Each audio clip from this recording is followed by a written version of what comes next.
तो बेसिकली मैं आज इंट्रोडक्शन क्लास शुरू करने जा रहा हूँ जेमिनी एस्ट्रोलॉजी में। उसके बाद फिर हम धीरे धीरे धीरे इस पे जो है ना आगे बढ़ेंगे। तो ये हमारे 5वीं क्लास है बीएचपी में, और इससे पहले हम 4 क्लासेस कर चुके हैं।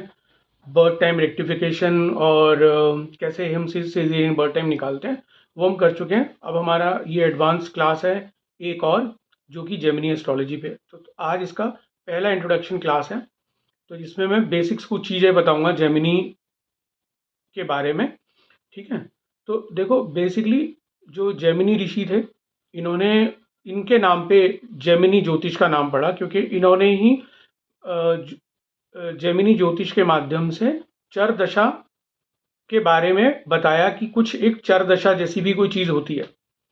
ठीक है, और आगे डिस्कस करेंगे हम कि क्या है चर दशा। तो चर दशा को यूज़ करना उन्होंने बताया कि कैसे हम जनरल प्रिडिक्शंस, जो कि मेजर लाइफ इवेंट की हम बात करते हैं, वो कैसे कर सकते हैं यूजिंग चर दशा। तो उन्होंने इसके बारे में बताया। इन्होंने ही इसमें इसमें कौन कौन से कारकों को लेके प्रिडिक्शन होती है, वो कारक सिस्टम क्या होता है, हम उस पर भी बात करेंगे। जेमिनी ऋषि ने ही अर्गला के ऊपर बताया कि शुभ अर्गला और विपरीत अर्गला क्या होता है। तो पहले तो हम अर्गला ही समझेंगे आने वाले स्लाइड्स पे। ठीक है, अरुधा पदा क्या होता है, अरुधा लगन क्या होता है। तो ये बेसिक कुछ चीज़ें हैं जो जेमिनी ज्योतिष में है। ठीक है, याद रखना, जैसे मैंने आपको बताया था प्रिडिक्टिव एस्ट्रोलॉजी में, जब आपने पीएमडी का फर्स्ट सेमेस्टर किया था, जैसे उसमें मैंने बताया था कि वहाँ पे पराशर पराशर ज्योतिष जी, जो मतलब पराशर ज्योतिष में जो बताया गया है, वहाँ पे मैंने बताया था कि कुछ चीज़ें प्रिडिक्शंस में एज यूजुअल काम नहीं करती हैं। जिसमें मैंने आपको बताया था ना कि किसी भी प्लैनेट की अपनी कोई राशि नहीं है, कोई भी प्लैनेट एग्जॉल्टेड नहीं होता, कोई भी डेबिलेटेड नहीं होता। ठीक है, तो ऐसे ही यहाँ पर भी बहुत चीज़ें जेमिनी ऋषि ने बताई हैं, बस ज़रूरी नहीं है हर चीज़ वैसे ही काम करे जैसे कि किताबों में लिखी गई है। ठीक है, क्योंकि टर्मिनोलॉजी पता होनी चाहिए आपको, तो इसलिए मैंने यहाँ पे वो चीज़ें मेंशन की हैं, कारक, अर्गला, अरुधा लगन। ठीक है, मगर ज़रूरी नहीं है कि वो काम करे, क्योंकि मैंने बताया था, जब प्रिडिक्टिव एस्ट्रोलॉजी भी करी थी, मेडिकल भी किया था, तो मैंने बताया था कि 80 to 90% चीज़ें हम वो यूज़ नहीं करते जैसा उसमें बताया गया है। हम नहीं करते ओन राशि और मित्रता शत्रुता, हम वो यूज़ नहीं करते। योग कारक मारक, वो हम सब चीज़ें यूज़ नहीं करते। ऐसे ही यहाँ पर भी ऐसी हो सकता है आपको सामने चीज़ें आए आने वाली क्लासेस में जो कि वो काम करती नज़र नहीं आए। ठीक है, तो ये मैं अभी ही क्लियर कर रहा हूँ in the first chapter it self of Gemini. जो दिख रहा है ज़रूरी नहीं है वो वैसा आपके सामने वो काम करता नज़र आए। तो उससे आप ये सोचकर सरप्राइज मत होना कि ये वोकेबलरी है, ये इनका वर्बैटिम है, तो ज़रूरी नहीं है वो ऐसा काम करेगा, क्योंकि ऐसा ही सिमिलर मैं आपको पढ़ा चुका हूँ पिछले साल पूरे पीएमडी के कोर्स में कि वो वैसे काम नहीं करता। ठीक है, फिर भी आप प्रिडिक्शन कर पाते हैं बिना उनको यूज़ करे भी। करेक्ट, तो सेम यहाँ पर भी हमें कुछ चीज़ों को फिल्टर करना पड़ेगा जिनकी शायद आवश्यकता होगी ही नहीं, है ना। तो जैसे अरुधा लगन के बारे में बात करेंगे, अरुधा पदा के बारे में बात करेंगे। अरुधा पदा क्या होता है, जिसमें पराशर, जब हम जगन्नाथ होरा सॉफ्टवेयर को यूज़ करेंगे तो उसमें हम हर हाउस का पदा सिस्टम देखेंगे कि जो दूसरा घर है उस वो क्या सिग्निफाई करता है, उसका जो पदा है वो कहाँ पे है। जब हम जेमिनी में देखेंगे तो मैं वो आपको देखना बताऊंगा। ऐसे ही जो तीसरा घर है ना, उसका अरुधा पदा कहाँ पे है, वो कैसे देखोगे, जिसको हम A3 बोलते हैं। वहाँ पे बेसिकली टर्मिनोलॉजी जगन्नाथ होरा में A1 A2 A3 करके होगी। AL अरुधा लगन के लिए लिखते हैं और बाकी के लिए वो A2 A3 A4 लिखते हैं। A2 हो गया दूसरे घर का पदा देखने के लिए, तीसरा हो गया A2 मतलब धन धन पदा देखने के लिए। ओके, तीसरा जो पदा है वो सिबलिंग्स को देखने के लिए।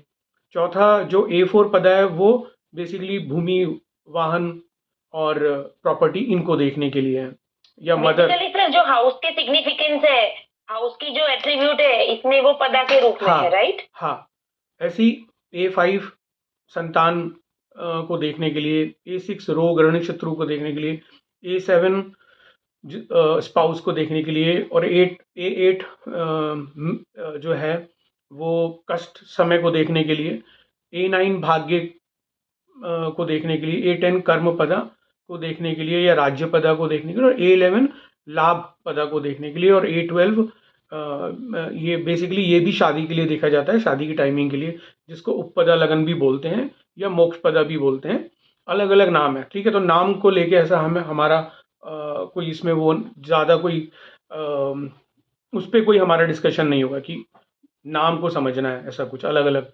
ठीक है, अब देखो जेमिनी में क्या है ना, जेमिनी में हमेशा याद रखना कि वहां पर चीजें राशियों के रूप में काम करती हैं जेमिनी में।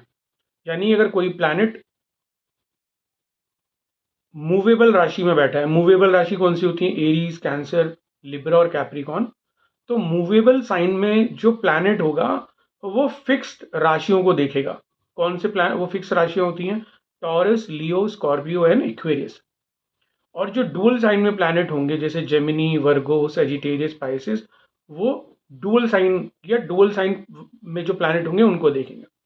यानी मूवेबल वाला देखेगा फिक्स साइन को, डुअल साइन देखेगा डुअल साइन को। ठीक है, तो डुअल वाला फिक्स और मूवेबल को नहीं देखता। ये जेमिनी ज्योतिष का कॉन्सेप्ट कहता है, ये जेमिनी ज्योतिष कहता है। ठीक है, ठीक है, जेमिनी ज्योतिष कहता है। पराशर में ऐसा नहीं है। पराशर में तो पता है हर प्लैनेट की दृष्टि होती है और फिर वो जहाँ पे होता है फिर वो उस घर को देखता है। ठीक है, या उस घर में कोई प्लैनेट होगा तो उसको देखेगा। ठीक है, तो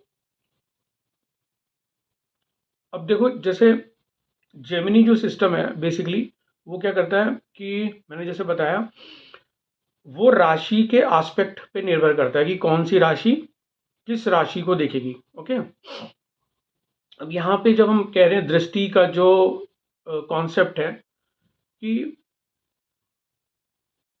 क्योंकि यहाँ पे राशियां देखती हैं, तो बेसिकली जब चर दशा हम समझेंगे और सीखेंगे आने वाली क्लासेस में, तो चर दशा में हमें देखना है कि कौन सी चर दशा की दशा शुरू हो रही है, यानी कौन सी राशि की दशा शुरू हो रही है। फिर हमें उसको इंटरप्रेट करना सीखना है। कौन सी राशि की दशा, मेरे वर्ड पे ध्यान देना, कौन सी राशि की दशा शुरू हो रही है, हमें उसको इंटरप्रेट करना सीखना है। मेन कॉन्सेप्ट वही है। और वहां पे आप क्या देखोगे, जिस राशि की दशा शुरू हो रही है वो आपको देखना है कि वो मूवेबल है, फिक्स है या डुअल है। तो मूवेबल होगी तो वो फिक्स साइन को देखेगा, और डुअल की शुरू हो रही है तो डुअल को देखेगा, और फिक्स की शुरू हो रही है या अंतरदशा है या प्रत्यंतर है तो वो मूवेबल राशियों को देखेगा। ठीक है, उसी चर दशा, वही जो राशि सिस्टम है, जो राशि सिस्टम चल चल रहा है एज पर जेमिनी, उसी को वो चर दशा बोलते हैं। ठीक है, और उसी से हमें मेजर इवेंट ऑफ लाइफ हम प्रिडिक्ट कर सकते हैं जो हमने पराशर में सीखे थे, जैसे मैरिज का टाइमिंग, चाइल्ड बर्थ का टाइमिंग, और job change, career change, health issues, वो हम सब प्रिडिक्ट कर सकते हैं। अगेन इतना आसान नहीं होगा, डिफिकल्ट होगा, ये इतना आसान नहीं होगा क्योंकि बहुत चीज़ें ना जैसी फेस वैल्यू पे हैं, जैसी जेमिनी ज्योतिष में लिखी गई है, वो ज़रूरी नहीं है वैसा काम करें। तो जैसे हमने पिछले अपने कोर्स में इतने एग्जाम्पल चार्ट्स देखे थे और हमने रिसर्च से हमने समझा था चीज़ें कि वो एग्जैक्टली उस फेस वैल्यू पे काम नहीं करता जैसा करना चाहिए। यहाँ पर भी ऐसा बहुत कुछ खंडन आपको देखने को मिल सकता है, जो आप सरप्राइज मत होना। इसलिए फर्स्ट क्लास में मैं इतना एम्फोसिस कर रहा हूँ, वर्ड्स जो लिखी हुई लिटरेचर में एज इट इज़ या किसी किताब में, तो आप उससे प्रभावित मत होना, और ये भी मत सोचना कि वो जैसा है कहा जा रहा है वो वैसा ही काम करेगा। ऐसा नहीं है। बहुत जगह आपको खंडन देखने को मिलेगा, विरोधाभास भी मिलेगा कि यार ऐसा क्यों हो रहा है, ऐसा होना तो नहीं चाहिए था। ठीक है, तो एडवांस है तो ऑब्वियसली थोड़ा डिफिकल्ट भी होगा, वो समझने में, डाइजेस्ट करने में भी टाइम लगेगा उसमें। ओके, और अब इसके अंदर मैं एक चीज़ समझाता हूँ आपको कि ना, जैसे हमने बोला कि मूवेबल वाला जो प्लैनेट है तो वो मूवेबल वाले साइन को देखेगा या मूवेबल में जो प्लैनेट बैठा है उसको देखेगा। ठीक है, यानी कि अगर किसी की वर्गो राशि की दशा शुरू हो जाती है तो वर्गो वाला साइन का जो प्लैनेट है अगर उसमें बैठा हुआ है तो वो सेजिटेरियस साइन को देखेगा, वो पाइसिस साइन को देखेगा और वो जेमिनी साइन को देखेगा। करेक्ट। अगर अगर जेमिनी साइन की दशा शुरू हो जाती है या अंतरदशा, तो जेमिनी साइन। सर आपका वॉइस कट गया था नेट की वजह से। ओके, अगर अगर जेमिनी साइन की दशा अंतरदशा शुरू हो जाती है तो जेमिनी साइन वर्गो को देखेगा, सेजिटेरियस को देखेगा और पाइसिस साइन को देखेगा। अगर पाइसिस साइन की दशा शुरू हो जाती है तो पाइसिस साइन जेमिनी को देखेगा, वर्गो को देखेगा और सेजिटेरियस को देखेगा।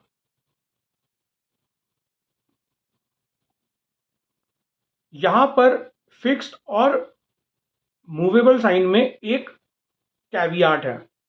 वो कैवियाट क्या है जो आपको ध्यान रखनी है? मान लीजिए कि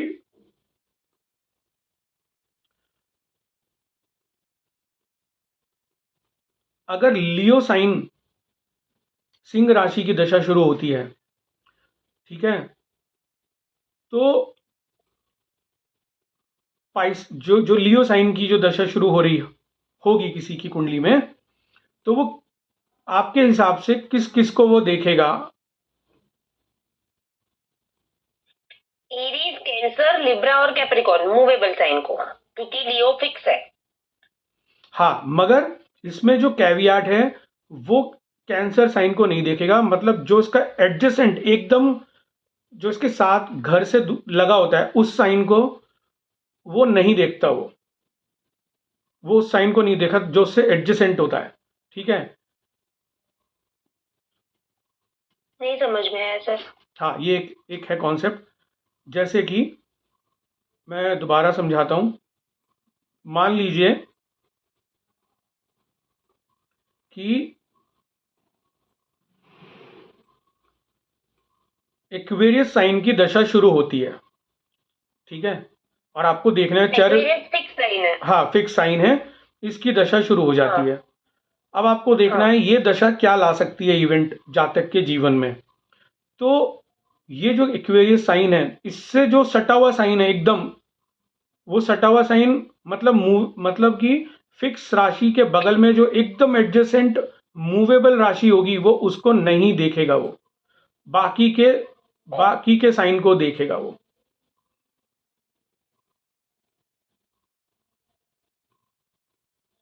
ओके, अंडरस्टूड। बिल्कुल जो एडजेसेंट होगा उसको नहीं देखेगा। सेम सेम चीज काम करेगी ऑपोजिट भी ऑल्सो। किसके लिए? चर राशि के लिए भी। मान लो लिब्रा साइन की दशा शुरू होती है। अब आप में से कौन बताएगा कि लिब्रा साइन किस राशि को नहीं देखेगा? स्कॉर्पियो। बिल्कुल सही है या गलत है? और कोई बताएं, अपनी राय दो। स्कॉर्पियो विल नॉट सी। आप मुझे सिर्फ एक साइन बताओ किसको नहीं देखेगा। डोंट गिव लॉन्ग आंसर, जैसे एक स्कॉर्पियो। स्कॉर्पियो को नहीं देखेगा। करेक्ट, तो ये इसको नहीं देखेगा। विर्गो। ठीक है, नहीं नहीं नहीं, वर्गो बेसिकली आप समझ नहीं रहे। वर्गो के बारे में हमें बोलना वैसे भी नहीं है, क्योंकि वर्गो साइन जो डुअल साइन होते हैं वो डुअल को देखते हैं। चलो आपकी बात ऐसा भी सही है, हम ऐसा भी मान लें तो भी सही है, कोई गलत नहीं है। अब मुझे आप बताओ कि मान लो एरीज साइन की दशा शुरू होती है, तो रुचि जी आप बताओ किस साइन को एरीज नहीं देखेगा? किस साइन को नहीं देखेगा? कोई नहीं बताएगा। रुचि आप बताओ एरीज साइन किस राशि को नहीं देखेगा? पहले तो ये कौन सी राशि है, मूवेबल है या फिक्स्ड है? पहले तो ये बताओ। एरीज मूवेबल है सर। तो अब मूवेबल है तो ये फिक्स साइन को देखेगा, मगर इनमें से किसी एक को वो नहीं देखेगा। एक को, कौन सी वो फिक्स राशि है जिसको वो नहीं देखेगा? जो बिल्कुल एडजेसेंट हाउस का घर है वो कौन सा है? कौन सी राशि आ रही है इसके बिल्कुल एडजेसेंट साथ वाले घर में? ये टॉरस। तो इसको देखेगा या नहीं? नहीं देखेगा इसको। इसको वो नहीं देखेगा।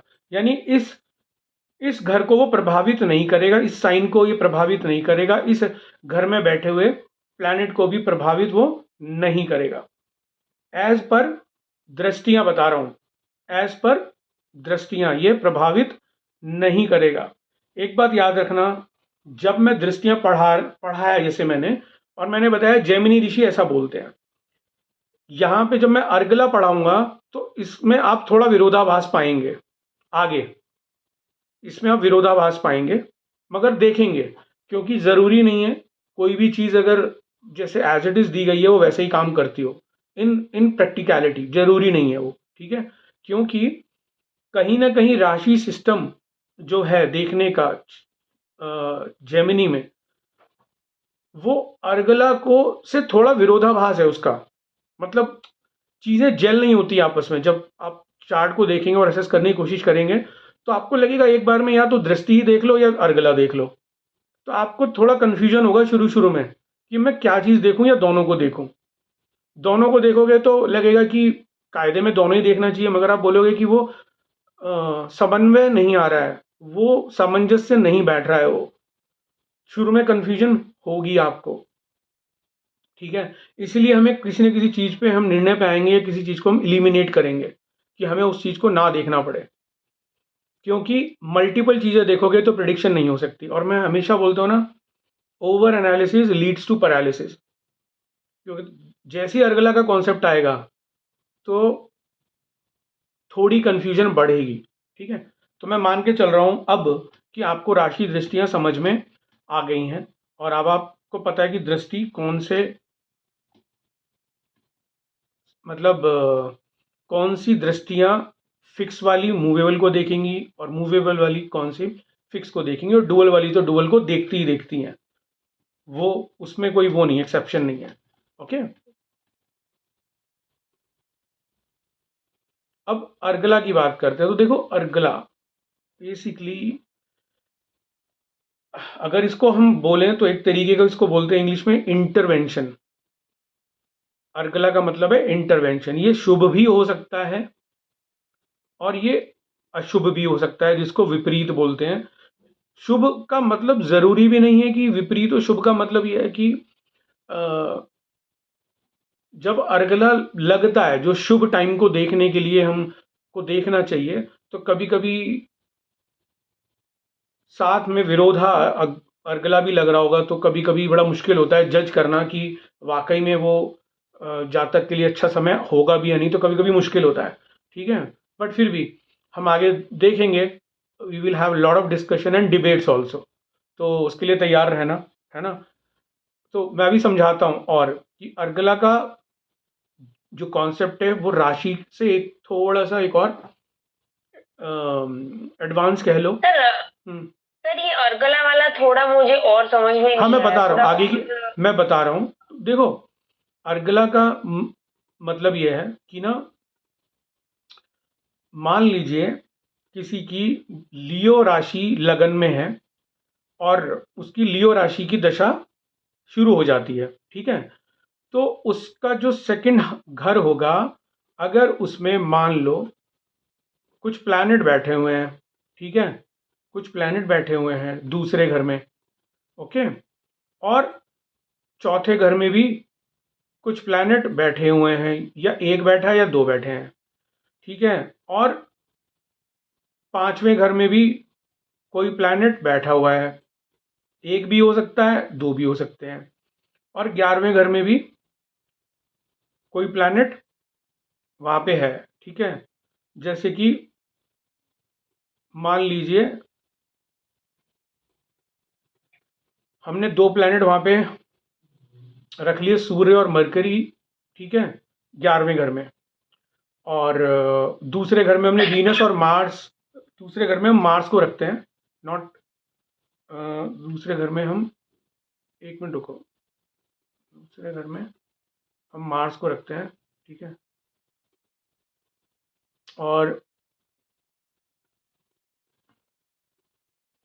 अब शुभ अर्गला का मतलब ये होता है कि जब इसकी लियो राशि की दशा शुरू होगी तो हम ये कह सकते हैं कि ये समय इसके लिए प्रॉस्पेरिटी का हो सकता है, क्योंकि दूसरे घर में जो प्लैनेट बैठा हुआ है और 11वें घर में जो प्लैनेट दो बैठे हैं और चौथे घर में जो बैठे हुए हैं, तो ये बेसिकली क्या कर रहे हैं, ये एक अर्गला बना रहे हैं। ठीक है, यानी कि लियो, उसमें बता रहा हूँ बैठे हुए होना चाहिए, हाँ सॉरी, उसमें प्लेनेट बैठे हुए होने प्लैनेट चाहिए बैठे ना? होने चाहिए, प्लैनेट बैठे होने चाहिए, घर खाली नहीं होना चाहिए, तभी अर्गला बनेगा। अगर दूसरे, चौथे और पांचवें 11वें में प्लैनेट बैठे हैं, वो भी शुभ कहते हैं, ऐसा कहते हैं वो भी शुभ, तो वो अच्छा समय माना जाता है प्रॉस्पेरिटी को देखने के लिए। ऐसा कहते हैं, मैं बता रहा हूं, ऐसा कहते हैं। हम क्या करेंगे प्रैक्टिकल में, हमें क्या दिख रहा है वो बात अलग है, ऐसा कहते हैं। ठीक है, तो कही हुई बात आपको पता है कि जब मैं ऐसे मैंने पराशर में भी बोली कि ऐसी कितनी कही हुई बातें हैं जो कि हमने समझने की कोशिश करी मगर वो रियल लाइफ में काम नहीं करती। मगर अर्गला समझना है तो इसलिए मैंने आपको समझाया कि जिस राशि की भी दशा शुरू हो, जिस राशि की भी, उससे दूसरा, चौथा, पांचवा और 11वां, ठीक है, कई कई बुक्स में आपको पांचवा घर नहीं मिलेगा, सिर्फ दूसरा, चौथा, 11वां मिलेगा। ठीक है, कई बुक्स में चौथा नहीं, पांचवा घर के बारे में चर्चा नहीं होगी, तो कोई टेंशन इसमें बात नहीं है। अब मान लो एक राशि, एक मिनट मान लो एक राशि की दशा मैं बता रहा हूं शुरू हो रही है, जो वो जो राशि है, मान लो वो इस घर में बैठी हुई है, 9वें घर में बैठी हुई है। ठीक है, 9वें घर में लिब्रा साइन है और 10वें घर में जो प्लैनेट है वहां पे एक शुभ प्लैनेट बैठा हुआ है। ठीक है, हमारे लिए सेंटर ऑफ अट्रैक्शन क्या है इस समय, लिब्रा साइन, क्योंकि उसकी दशा या अंतरदशा शुरू हुई है, तो हमें उससे दूसरा घर देखना है और हमें उससे चौथा घर देखना है। ठीक है, मान लो वहां पे चौथे घर में हमने मरकरी और वीनस को रख दिया और हमें कौन सा देखना है, 11वां देखना है। तो 11वें में भी हमने कोई एक शुभ प्लैनेट बैठा दिया। अगर हम चाहते हैं हम पांचवें घर को भी लें, और हम ले भी लेते हैं, ठीक है, तो हमने यहां पर भी एक शुभ प्लैनेट बैठा दिया। तो कहने का मतलब यह है कि जब लिब्रा की दशा शुरू होगी तो ऐसा हम कह सकते हैं, अगेन पहले समझना, मैं कोई गारंटी नहीं दे रहा हूं क्योंकि हमने कोई चार्ट नहीं देखे हैं, मैं वो बता रहा हूं जो जैमिनी ज्योतिष कहता है कि जब क्योंकि अब इसको अर्गला मिल रहा है, कहां से मिल रहा है इस साइन को अर्गला, 11वें घर से एक शुभ अर्गला मिल रहा है, दूसरे घर से एक अर्गला मिल रहा है, चौथे घर से मिल रहा है और पांचवें घर से मिल रहा है। अब इसी में मैं आपको विपरीत अर्गला समझाता हूं, इसी इसी एग्जाम्पल में। मान लो इसी इसी एग्जाम्पल में हमें क्या देखने को मिल रहा है कि दूसरे घर को अगर कोई ब्लॉक कर सकता है पैसे आने से, उसकी प्रॉस्पेरिटी रोकने से, तो वो कौन सा अर्गला होगा, वो 12वां घर होगा। तो 12वें घर में हमने एक प्लैनेट बैठा दिया, कोई पापी या क्रूर प्लैनेट बैठा दिया, सो कॉल्ड। ठीक है, तो दूसरे घर को ऑब्स्ट्रक्शन मिल गया, भाई तुम काम उस अनुपात में या उस डिग्निटी से नहीं करोगे जिसमें तुम्हें करना चाहिए। हो सकता है कम प्रॉस्पेरिटी हो, कम पैसा है, नहीं करेगा। तो दूसरे घर को कौन रोक रहा है आगे बढ़ने से, 12वें घर का प्लैनेट। 12। और तो बेसिकली, और जो बेसिकली और चौथे घर को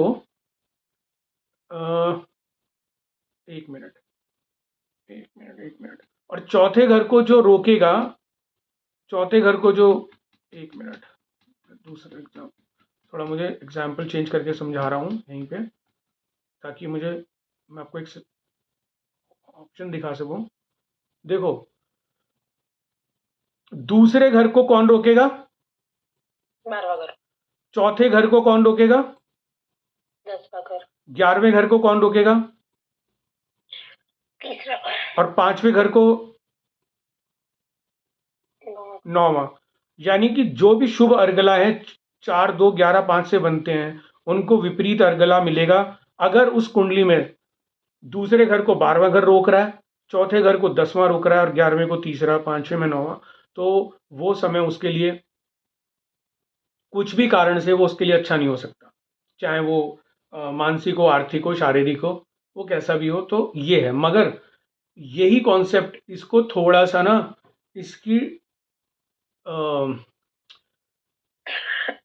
मतलब यही कॉन्सेप्ट और इसका दृष्टि वाला कॉन्सेप्ट अगर हम आपस में एक दूसरे को लगा दें तो बहुत विरोधाभास आ जाता है और वो फिर प्रिडिक्शन में दिक्कत आती है। ये तो इसलिए मैंने सिर्फ समझाने के लिए बोला कि आपको अर्गला पता होना चाहिए, बट ये कोई बहुत बड़ी चीज़ नहीं है कि आप ये जान लिया तो आप करने लग जाओगे कुछ मैजिक। ऐसा ज़रूरी नहीं है, ऐसा ज़रूरी नहीं है।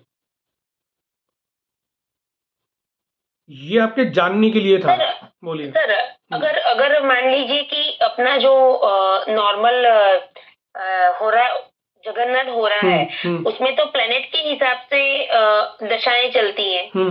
तो मान लीजिए किसी की मंगल की दशाएं आएंगी, तो फिर वो एरीज की दशा मानी जाएगी कि स्कॉर्पियो की मानी जाएगी? हाँ, कि तो फिर उसके लिए अच्छा, सॉफ्टवेयर अलग से यूज नहीं करना नहीं नहीं पड़ेगा? नहीं नहीं नहीं नहीं, वो मैं दिखाऊंगा ना। अभी प्रैक्टिकल हमने किया कहाँ है। मैं आज इंट्रोडक्शन क्लास है ना, आज हम चर दशा नहीं सीख रहे हैं, ओके। आज हम कोई कुंडली देखना नहीं सीख रहे हैं। आज तो मैं सिर्फ आपको इनकी टर्मिनोलॉजी, इनकी वर्बैटिम और इनका वर्बियाज बता रहा हूँ आपको कि क्या यूज होता है। ठीक है। जगन्नाथ होरा में सारे ऑप्शन मिलेंगे आपको। प्लैनेट वाली दशा देखने के लिए तो पराशरी की जो विंशोत्तरी दशा है वो, और चर दशा देखने के लिए भी एक अलग टैब है, वो भी देखोगे।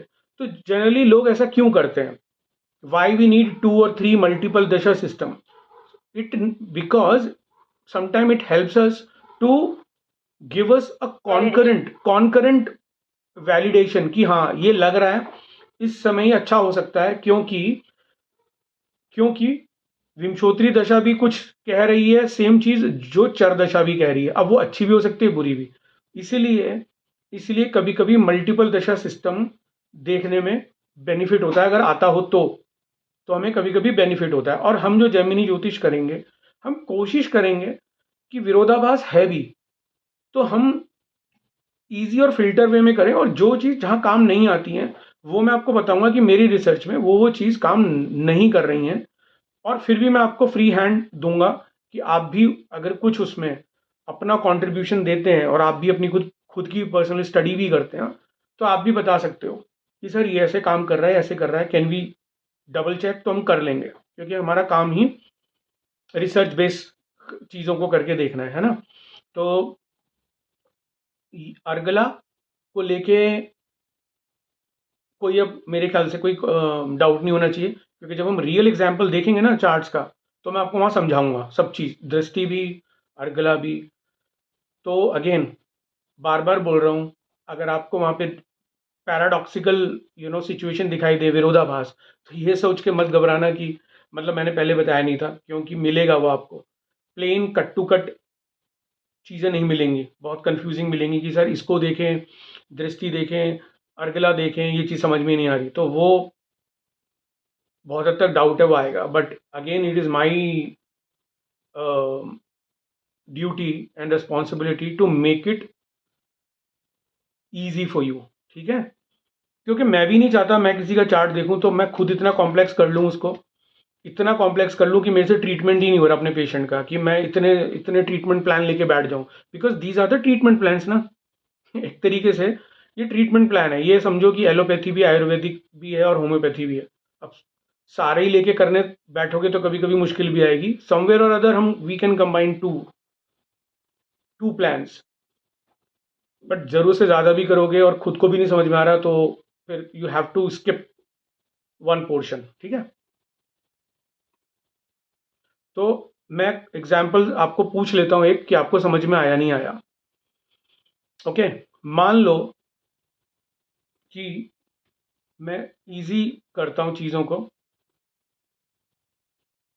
अगर कर्क राशि की दशा शुरू हुई, ठीक है, कर्क राशि की दशा शुरू हुई, तो आपको ये बताना है, ठीक है, जो अभी मैं पूछने जा रहा हूँ आपसे, तो आपको ये बताना है कि चर राशि की जो दशा कैंसर राशि की लगन में है, तो इसको किस किस घर से इसको विपरीत अर्गला मिलेगा। आपको विपरीत बताना, मेरा वर्ड पे आप ढंग से गौर करना कि मैं क्या पूछ रहा हूं आपसे। किस किस घर से विपरीत अर्गला मिलेगा। ठीक है, तो आपको वो बताना है। तो मुझे तीसरे घर से विपरीत अर्गला तीसरे घर से तीस- अ, 9वें घर से, 10वें घर से और 12वें घर से। But in 12th house, it is empty.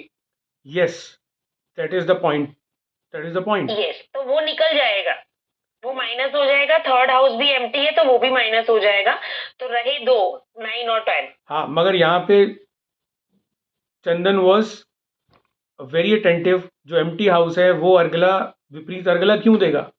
है ही नहीं ना कोई, तो विपरीत अर्गला क्यों देगा? वो वहां से कोई प्रॉब्लम प्लेनेट नहीं, विपरीत अर्गला प्लेनेट मत। नहीं है तो नहीं आएगा। हाँ, अगर प्लैनेट नहीं है तो ऑब्स्ट्रक्शन नहीं आएगा, ठीक है। तो अब अम, रुचि आपको समझ में आया ना कि क्या मैंने क्वेश्चन पूछा और उन्होंने क्या आंसर दिया, हाँ ये सर आ गया। है ना? क्या आप बताओ, विपरीत अर्गला किन घरों से नहीं आएगा? इनमें विपरीत अर्गला 12वें घर से नहीं आएगा और तीसरे घर से नहीं आएगा क्योंकि इनमें कोई प्लैनेट नहीं है। प्लैनेट नहीं है, वेरी गुड। इनमें कोई तो प्लैनेट है ही नहीं, तो विपरीत अर्गला आएगा ही क्यों? मतलब उस घर में कोई रहने का कोई नेबर में कोई रहता ही नहीं है, नेबरहुड में, तो वो क्यों प्रॉब्लम क्रिएट करेगा जीवन में, है ना?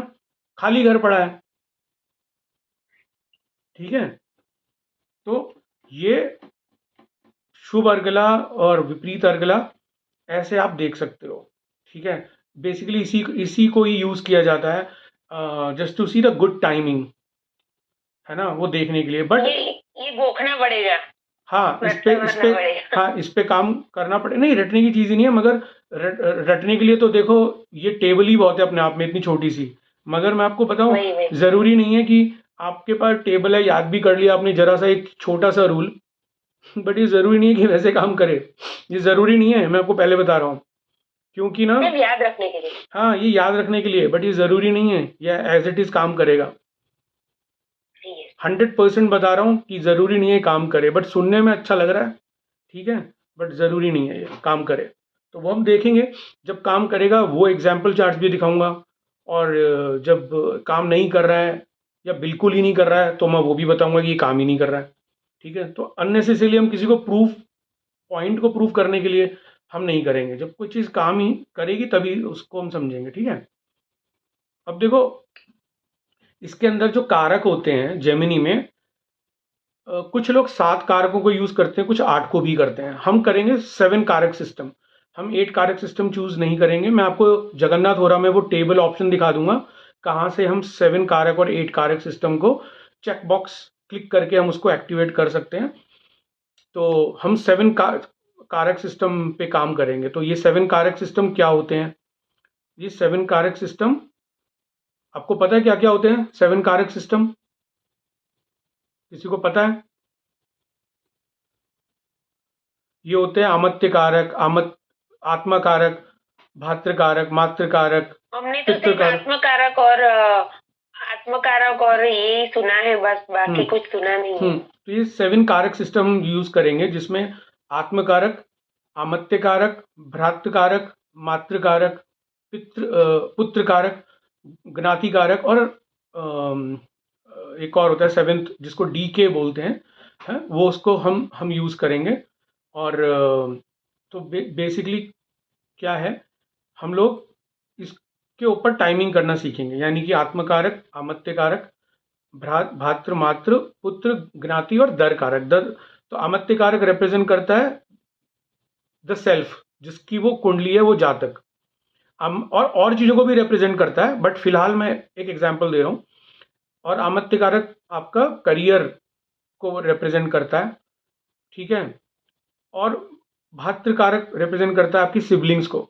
मातृ कारक रिप्रेजेंट करता है मदर को, वो प्रॉपर्टी को भी करता है, लैंड को भी करता है बाय द वे। पुत्र कारक आपके चिल्ड्रन, ज्ञाति कारक रिप्रेजेंट करता है ऑब्स्टिकल्स, और दर कारक रिप्रेजेंट करता है स्पाउस। तो अब ये क्या है, ये कैसे हम निकालेंगे, ये हमें कैसे पता चलेगा? तो खुद सॉफ्टवेयर ही आपको बताएगा कि जिसकी सबसे हाईएस्ट डिग्री होगी वो लिखा होगा वहां पे आत्मकारक, वहीं पे लिखा होगा, वहीं पे वो लिखा होगा, टेबल होगी, ये आत्मकारक है। ऐसे ही अमत्य कारक के लिए भी लिखा होगा कि ये सेकंड हाईएस्ट डिग्री है। फिर जिसकी थर्ड हाईएस्ट डिग्री होगी वो भात्र कारक दिखाएगा बी के, एज बी के। जिसकी फोर्थ हाईएस्ट डिग्री होगी वो दिखाएगा एज एम के। जिसकी फिफ्थ हाईएस्ट डिग्री होगी वो बताएगा एज ए पी के, यानी कि पुत्र कारक। और फिर सिक्स हाईएस्ट डिग्री होगी एज ए ज्ञाति कारक, ठीक है। और ऐसे ही फिर सेवेंथ हाईएस्ट डिग्री आपको दिखाएगा एज ए दर कारक। तो फिर हमको ये कारक सिस्टम समझना है कैसे करते हैं। तो ये ज़्यादा तो कॉन्सेप्ट इसके अंदर है नहीं, बट जो भी है वो अपने आप में थोड़े से ऐसे हैं कि जब लगाते हैं कुंडली विवेचन करने में और टाइमिंग करने में तो आपस में ना थोड़ा सा कॉन्ट्रडिक्शन आता है। तो हम सिंप्लीफाई करेंगे, कॉम्प्लिकेशन करके नहीं समझेंगे, सिंप्लीफाई करेंगे चीज़ों को और तब करके चलेंगे, ठीक है। तो जेमिनी ज्योतिष में इंट्रोडक्शन क्लास में I am keeping it light. Next class से हम प्रिडिक्शन लेना शुरू करेंगे, ठीक है। नेक्स्ट क्लास से हम प्रिडिक्शन लेना शुरू करेंगे और कुछ कुछ फिर मैं आपको एक एक सर्टन इवेंट जो लाइफ के होते हैं वो कैसे प्रिडिक्ट करते हैं वो मैं नेक्स्ट क्लास से आपको बताऊंगा। अभी अब तक कोई आपको डाउट है तो बताओ, बिकॉज मैंने पर्पसली जो है ना क्लास को जो है मैं ज़्यादा इसमें कॉन्सेप्ट नहीं देना चाहता कि लेट्स कीप इट लाइट, ठीक है ना। और फिर हम अगली क्लास में टाइमिंग करना शुरू कर देंगे स्ट्रेट अवे। तो सर ये जो आत्मकारक, ये जो आपने 7 कारक बताए हैं, इसका कोई यूटिलाइजेशन भी होता है क्या? हाँ होगा ना, वो होगा। आएगा अपना क्लास में? हाँ वो आएगा ना, एक्चुअली पूरा जेमिनी उसी पे ही है। ओके। पूरा जेमिनी उन्हीं कारक पे ही है, उन्हीं कारक पे है। Okay. अगर कारक निकाल दोगे तो जेमिनी ज्योतिष में फिर आप कोई प्रिडिक्शन नहीं कर सकते, मतलब राशियों का भी कोई फायदा नहीं है, राशि की दृष्टि का भी कोई फायदा नहीं है। बिना कारक के आप प्रिडिक्ट नहीं कर सकते। अगर उसको हम हटा दें तो कारक is that is the main important thing, वो सबसे इंपॉर्टेंट चीज है ना। वो उसी को तो लेके हमें यूज करना है, प्रिडिक्शन जो करनी है उन्हीं को लेके यूज करना है ना। और कुछ जो आपको पूछ, हाँ Guruji, your Rashi Dasha starts means how is it related to the planet sitting in that Rashi, Guruji? I will tell you. तो बेसिकली हम मैथमेटिकल पोर्शन वाला जो है ना हम उसमें नहीं जाएंगे, क्योंकि इसमें होता है फॉरवर्ड और रिवर्स सिस्टम। वो हम मैथमेटिकल कैलकुलेशन हमें खुद से करके नहीं देखना है। हम वो सॉफ्टवेयर के ऊपर मतलब हमें देखना है कि भाई ये सॉफ्टवेयर कैसे दिखा रहा है, और हम जो सॉफ्टवेयर बताएगा हम उसको वैसे ही मान के जो है फिर हम प्रेडिक्ट कर लेंगे उसको। तो मतलब कहने का मतलब ये है कि खुद से हमें कैलकुलेशन नहीं करनी है, हमें वो सॉफ्टवेयर खुद करके देगा और हम उसको फिर निकाल सकते हैं। कोई उसमें मतलब ऐसी कोई दिक्कत वाली बात नहीं है, वो हम खुद भी कर सकते हैं। अभी जैसे कि मैं एक चार्ट दिखा रहा हूं आपको, आर यू एबल टू सी? है ना, देख पा रहे हो ना? और देखो आप यहाँ पे आप ये देख रहे हो, नोटेशन देख रहे हो, ये सब देख रहे हो, देख रहे हो, दिख रहा है ना? मात्र कारक, अमत्य कारक, दर कारक दिख रहा है ना? तो यहाँ पे इसी स्क्रीन पे तो आपको ये दिख जाएगा, ओके। और आपको दशा कैसे देखनी है, सर इसका यूटिलाइजेशन क्या है वो भी सिखाया जाएगा? हाँ अरे क्यों नहीं, वही तो मेन चीज है, थ्योरी थोड़ी ना करनी है हमें। मतलब सन जैसे यहाँ पे मात्र कारक लिखा है, चलो आत्मकारक लिखा है मार्स, ठीक है, तो ये मार्स कैसे आत्मकारक हुआ वो एग्जांपल देखो मात्र, अरे सुनो, सन कैसे हुआ, क्योंकि आप देखो मैंने पीपीटी में दिखाया था ना, फोर्थ हाईएस्ट डिग्री। देखो इसमें सबसे हाईएस्ट डिग्री कौन से प्लैनेट की है बताओ? सबसे हाईएस्ट डिग्री कौन से प्लैनेट की है इन सातों में, सूर्य से लेके शनि तक में? बताओ मार्स। नहीं, सबसे हाँ मार्स की है, तो इसलिए वो आत्मकारक है। हाईएस्ट डिग्री जिसकी है वो बन गया एके, अमत्य कारक। उससे सेकंड हाईएस्ट, उसका मतलब क्या है कि मतलब वो समझाया जाएगा आप कि आत्मकारक का क्या? समझाऊंगा ना आपको, अभी इसलिए नहीं लग रहा क्योंकि मेरे पास एग्जाम्पल नहीं है, मगर जब मैं एग्जाम्पल से समझाऊंगा तो समझ में आएगा आपको। बस फर्स्ट क्लास इसलिए मैं बोल रहा हूँ लाइट रखिए, सब समझाऊंगा, सब कुछ समझेंगे, कैसे यूज करना है सब समझेंगे। अगर मुझे एक्स्ट्रा दशा भी पढ़ानी पड़ी वो भी बताऊंगा। चर दशा तो हमें करनी है, पद्मनामशा दशा तो करनी है। अगर उसके अलावा मुझे कोई और भी दशा पढ़ानी पड़ी तो मैं बताऊंगा। यानी कि चर दशा जो कि बेस्ड ऑन साइन होती हैं, राशि पे होती हैं, तो वो मैं आपको बताऊंगा। क्योंकि उसके बिना प्रिडिक्शन कैसे करना है, हमें तो प्रिडिक्शन करना सीखना है ना, और इन कारकों का यूज करना सीखना है। क्योंकि उसके बिना कैसे प्रिडिक्शन करेंगे, तो वो तो हम प्रैक्टिकल करेंगे ना। थ्योरी तो आपको तो पता है, मैं थ्योरी पे कम फोकस करता हूँ, सिर्फ 2 या 3% मेरा सारा जो वो होता है गोल, वो अल्टीमेट एम है प्रैक्टिकलिटी पे और प्रैक्टिकल सिनेरियो पे होता है मेरा। तो आपको पता ही है मैं कैसे पढ़ाता हूँ, है ना। अब देखो यहाँ पे, तुम अगर चाहो तो ये देखो, अगर तुम देखोगे तो यहाँ पे देखो, इस टैब में आपको क्या दिख रहा है, राशि दशा। अब देखो कि कि जैसे ये शुरू हुई है, ये वाली सैजिटेरियस दशा, स्कॉर्पियो, लिब्रा, वर्गो, लियो, कैंसर, है ना। तो फिर हम इसको देखेंगे, ये इसका क्या मतलब है, शुरू हुआ है तो क्या हुआ है, थोड़ा सा। मतलब इवेंट को मैच करने का ट्राई करेंगे। हाँ हाँ हाँ, करेक्ट करेक्ट, हाँ करेक्ट। वो देखेंगे हम कि उस समय पे क्या हुआ, उस समय पे, समझ रहे हो आप, वो हम देखेंगे। अगेन थोड़ा सा ये डिफिकल्ट भी है, मैं पहले बता रहा हूँ, so you have to bear with me for continuously few weeks. तो आपको थोड़ा सा पेशेंस रखना पड़ेगा, you have to hold on to your horses. आपको थोड़ा पेशेंस रखना पड़ेगा। जैसे जैसे 5 से 7 क्लास और हो जाएंगी आपको कॉन्फिडेंस आ जाएगा, बट मिनिमम 5 से 7 क्लास आपको देनी ही पड़ेंगी मेरे साथ, तब वो कॉन्फिडेंस आपको तब आएगा।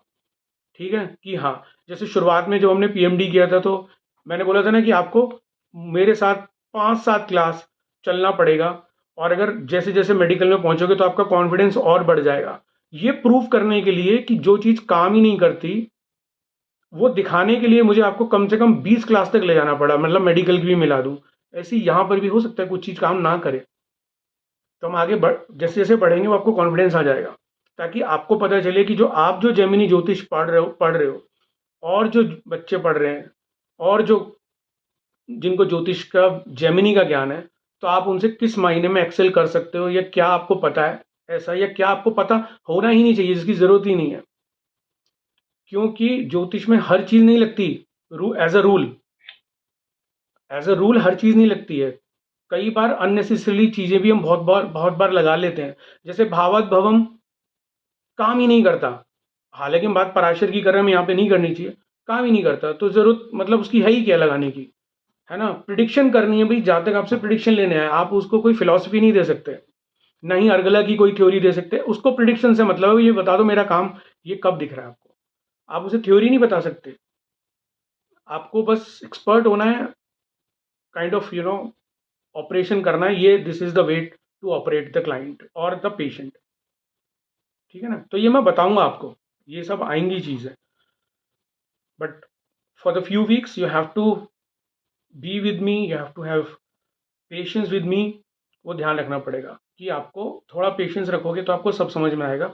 अननेसेसरली हर इन्फॉर्मेशन ज़रूरी नहीं है कि लगे, आपको पता ही है कि फिल्टर नहीं करेंगे हम चीज़ों को तो हमारे लिए मुश्किल हो जाएगी।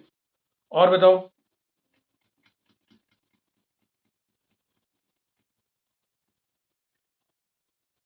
नहीं सर, बाकी तो क्लास चलती हाँ। जाएगी, वैसे समझ में आता जाएगा।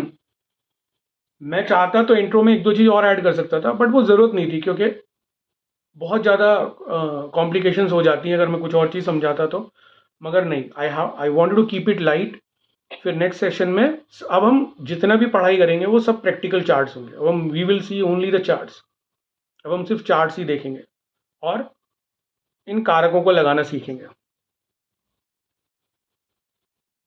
ठीक है, तो टेंशन मत लो, you guys are my responsibility.